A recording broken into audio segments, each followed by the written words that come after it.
আসসালামু আলাইকুম, সবাই কেমন আছেন? চলে আসলাম আরেকটি ভিডিও নিয়ে। তো মুখের অবশ এখনও কাটেনি, দাঁতের কাজ করাই চলে আসলাম। কাজ করাইছি দাঁতের, ডাক্তারের কাছে গেছি, দাঁতের ডাক্তারের কাছে। মুখটা বাঁকা বাঁকা মনে হইতেছে, কেননা এই সাইড পুরোটা আমার অবশ।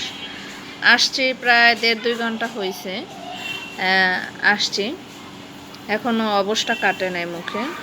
তো 4টা দাঁতের কাজ অলরেডি শুরু করে দিয়েছি। 4টা কাজ করাইতে ঈদের আগে আগে বললো যে ঈদের আগে নাগাদ ঠিক হয়ে যাবে, কমপ্লিট করে দিবে। দেখেন, আমরা দাঁত থাকতে দাঁতের মর্ম বুঝি না। তা আমাকে আপা বলল, আপনার দাঁতগুলো এত সুন্দর, এত ভালো, আপনি দাঁতগুলো অবহেলা করে দাঁতগুলো নষ্ট করে ফেললেন। কিন্তু দাঁতগুলো আমি আসলে নষ্ট করতেছি বলতে, আমার না একটা ব্যাড হ্যাবিট আছে। ব্যাড হ্যাবিটে বলতে, আমার ছোট ছেলে পেটে থাকতে তখন আমার চাল খাওয়ার স্বভাব ছিল। চাল খেতে ইচ্ছা করতো। মানুষ এক একটা বাচ্চা পেটে থাকলে এক একটা খাওয়ার জিনিসের ক্রেভিংস ওঠে। তা আমিও তার ব্যতিক্রম না, আমারও এরকম অভ্যাস ছিল। আমার ছোট ছেলেটা যখন পেটে ছিল তখন চাল চাবাতাম। মানে আমি ঘুমাইলে আমার খাটের কাছে একটু চাল রাখতেই হইতো। এটা অনেকের হয়, কেউ চাল খায়, কেউ অন্য কিছু খায়, কেউ বিস্কিট খায়, আবার কেউ শুনছি চুল আর মাটিও খায়। তো আছে, এগুলো আছে, অনেকে করে খায়। তো যাই হোক, আমারও এরকম একটা ব্যাড হ্যাবিট ছিল। এই ব্যাড হ্যাবিটটা হচ্ছে চাল খাওয়া। চাল খাওয়ার থেকে হয়তো বা আমার এই দাঁতগুলো বেশি নষ্ট হয়েছে।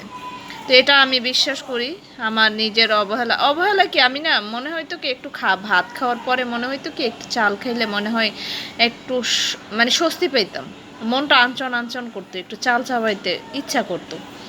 তো কেউ তার ডাক দেওয়ার নাই। ওই বড় ছেলে সবসময় বলতো, আমার বড় ছেলেও আমার দেখা দেখি চাল খাইতো। যখন দেখছে ওর মারির দাঁত নষ্ট হয়ে যাচ্ছে, তখনও আস্তে করে বন্ধ করে দিছে চাল খাওয়া। ও খাচ্ছে না, কিন্তু আমি খেয়েই যাচ্ছি। আমার খাওয়াটা আর বন্ধ হইল না।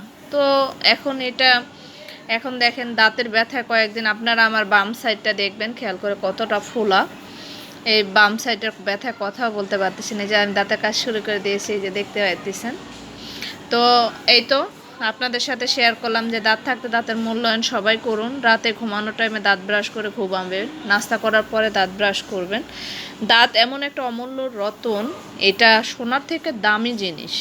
আমাদের মুখের দাঁত ক্যাপ করাইলে যে মনে হয় যে আসলে শান্তি স্বস্তি মিলে, এটা ভুল কথা। ক্যাপ করাইলেও কিন্তু শান্তি মিলে না, হয়তো কিছু খাওয়া যায়। দাঁত না থাকার থেকে ক্যাপ করাইলে ভালো।